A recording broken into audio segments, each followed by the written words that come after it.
Bom, nesse vídeo de hoje eu vou ensinar vocês a arrancar a cabeça dessa máquina. Para quem que deu uma sofrida como eu, vai ver que para arrancar a cabeça dessa máquina aqui é mais fácil do que parece. Então vamos lá. Primeiro passo, você vai colocar esse dedo na parte de trás da máquina, bem aqui, e com o dedão, o dedão, o dedão, você vai pegar a ponta de cima e empurrar para frente, para lá, assim, ó.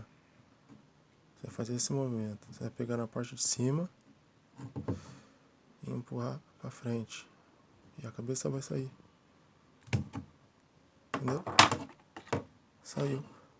Coisa mais fácil, mas que deu um trabalho para mim no começo, mas é isso.